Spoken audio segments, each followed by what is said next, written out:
Hello everyone and welcome to the review of the first game of the Asia Cup 2022 between Sri Lanka and Afghanistan, where Sri Lanka faced a humiliating loss at the hands of Afghanistan, who completely outplayed Sri Lanka, giving them no chance of escape, right?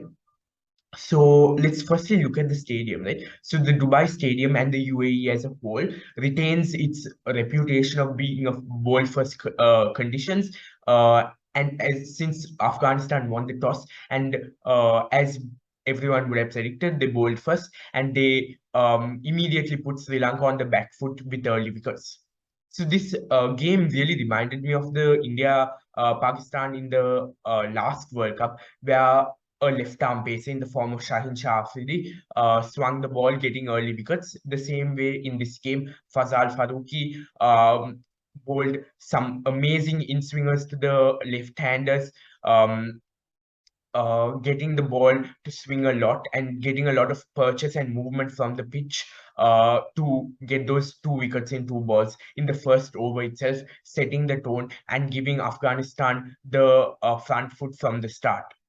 Sri Lanka failed miserably with their batting. They got just over the 100, and Afghanistan chased it with ease, with nearly half an innings left. So that shows how badly Sri Lanka were outplayed. And Sri Lanka will hope to forget about this match. They'll try to obviously learn lessons from this match, but they'll hope to come back stronger in the next game, understanding the fact that you only have 2 games in the group stage, and you at least have to win one, and net run rate will play a huge role.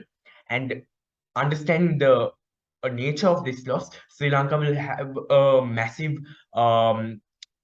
will face a massive problem in terms of net run rate since they were badly beaten.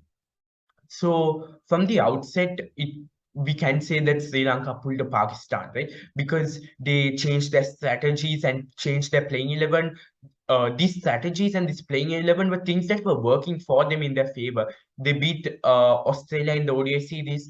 In Sri Lanka, they won a T20 against Australia back home. Um, so they shouldn't have changed things that were already working.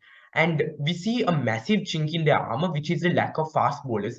Debuting 2 fast bowlers, 2 inexperienced fast bowlers to come and perform for you in the international stage in a big game with no kind of trial phase was a huge ask from them. Of course, they couldn't do much, understanding the fact that the batsman didn't give them much runs to work with. But in the both of them, who Madhushankar and Patirana bowled 1 over each, and in those both overs, they were taken to the cleaners.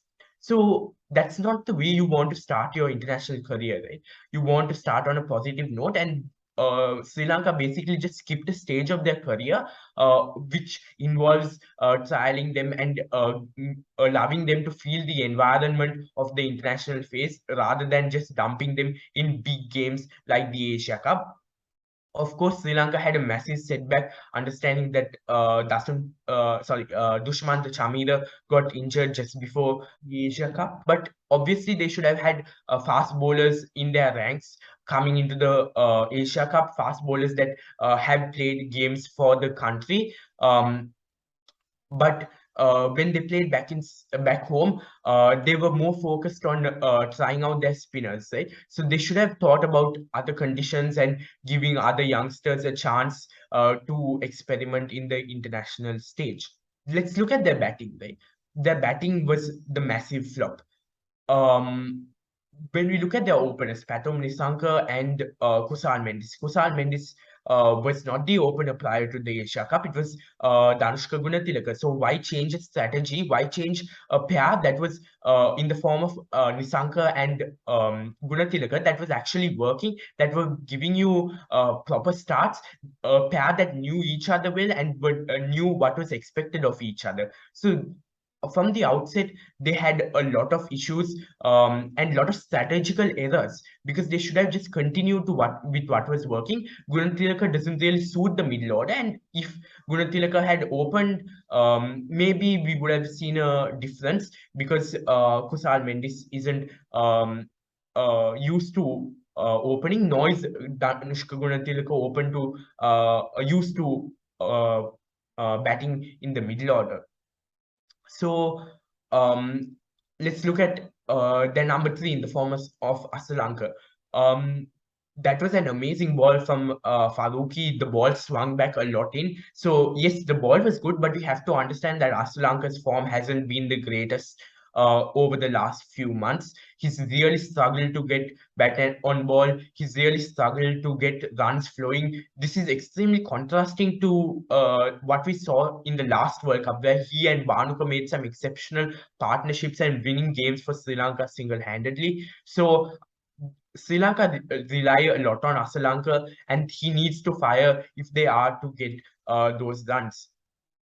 And Bhanuka tried to play the rebuilding role, something that he's not extremely used to. He likes to be free. He likes to have the base set for him by the top order to come and just swing the bat and get quick runs, right? He doesn't like to be patient. He likes to get quick runs. He likes to trash the bowlers. So only three batsmen ultimately made it to double figures. And one of them was Chamika Karnaratna, who got a few runs, 31 of 38, allowing them to limp past that 100 total. So you couldn't have asked too much from the middle order, understanding that the top order didn't fire, the top order didn't set the base for them to come and show their exploits. So Sri Lanka will have to rethink their strategy when it comes to their batting. They have to go back to what was working for them, because quick wickets, especially at the start of a tournament, is going to derail you massively. Once again, if you look at India's experience last time, it was those quick wickets, right? If you don't start off well in the tournament, it's going to really hinder your performance. So Sri Lanka will have to forget about this, because this is going to be a bitter pill to swallow. Understanding that they were somewhat favorites coming into the tournament, because this is the next generation of Sri Lankan cricket. They have been performing well, and we expected them to perform better than what we saw last night. So we cannot only blame the Sri Lankan batsmen. The Afghan bowlers bowled amazingly well, especially the opening bowlers in the form of Faruqi and Navinul Haq, who kept the batsmen on their feet continuously. They swung the ball very well. They used the new ball very well. They used the grass and the purchase from the pitch quite well. So this is the next generation of Afghanistan cricket, right? They're all in their 20s. You have an experienced campaigner like a Mohammad Nabi, who's 37, but other than that, they are all in their lower 20s, right? So this is extremely impressive to see, because Afghanistan is quite proud of their cricket. They are they've basically stamped themselves as a force to reckon with in Asian cricket and cricket as a whole.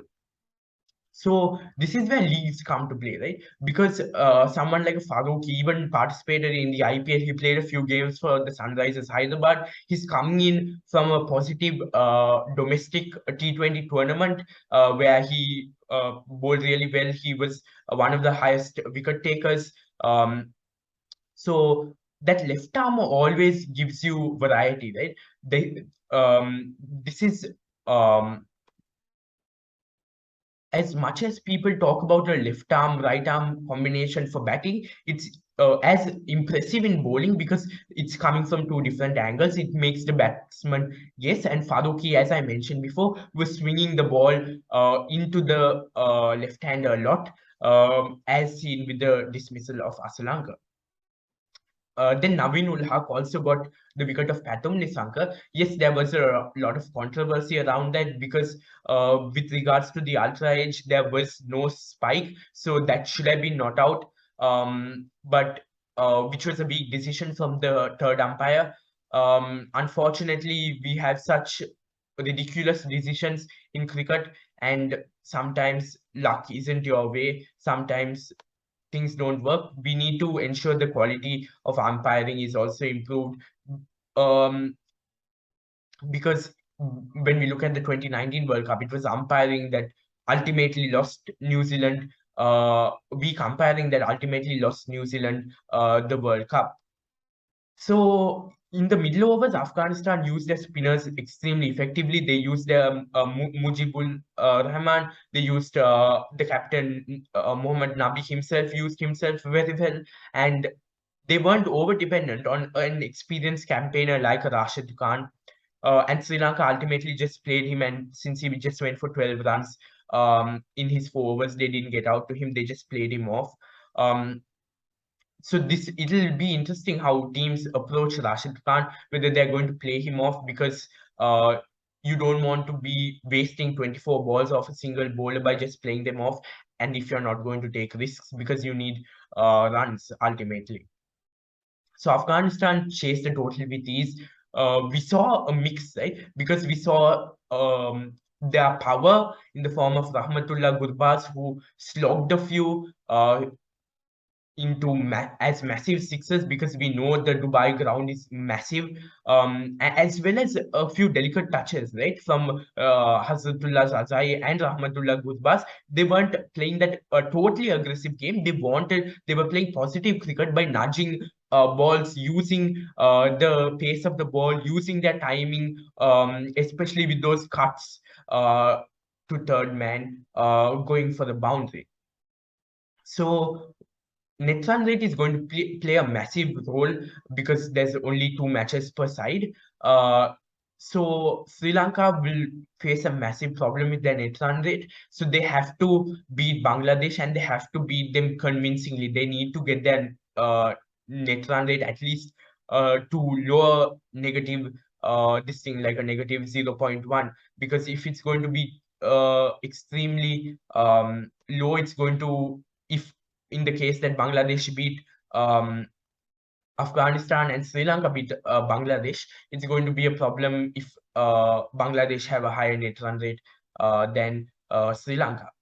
Or if each of the teams register a win each, once again, net run rate is ultimately going to eliminate one of the sides. And this loss is going to be a difficult one to recover from. As usual, we saw Hasranga, as while all the other bowlers went to the cleaners, Hasranga managed to bowl in the power play, something that he is not extremely used to.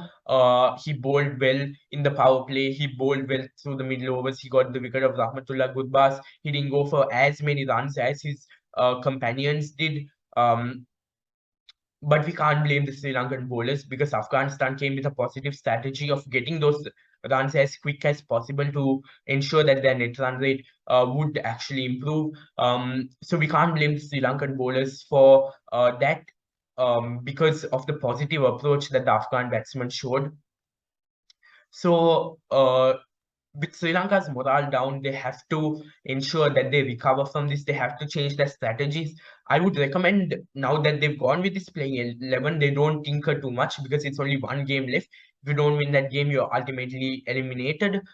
So I would recommend they don't tinker with their 11 too much or their strategies way too much. Just return to what was working for you with Patum Nisanka and Danushka Gunatilaka at the top, and maybe bring in Banuka at 3 and allow Asalankas to settle in, get a few balls before actually going all guns blazing. And it's extremely impressive to see the rise of Afghan cricket as the situation back home isn't that great. It's extremely positive, right? And it's extremely at the same time sad to see that despite having full nation status, Afghanistan doesn't play many test matches. That one-off test match against Australia was cancelled due to political reasons, which was very sad to see because politics and sports should not combine. So you need a team like Afghanistan who have demonstrated that they're not a slogging team and that they're capable of playing positive technical brand of cricket. You would want to see them being with the big boys, playing test matches, being in the next cycle of the WTC. So let's hope that Afghan cricket prospers, and we'll hope that Sri Lanka will get their act together and that they will qualify for the Super 4 stage, because Sri Lanka cricket has really improved. You don't want a single backset, influencing and derailing all the work that they've put in over the past few years to create such a strong side, such a balanced side under Dasun Shanaka's captaincy. So let's see how Group B is going to turn out. I think Afghanistan with this win would automatically qualify. So uh, it'll be a huge boost for Afghan cricket, but at the same time, it's going to be a huge blow if when either Sri Lanka or Bangladesh get knocked out. So we'll see how Group B prospers, because Group A seems quite simple, where Pakistan and India will qualify. So Group B is extremely competitive. So we'll see how things turn out.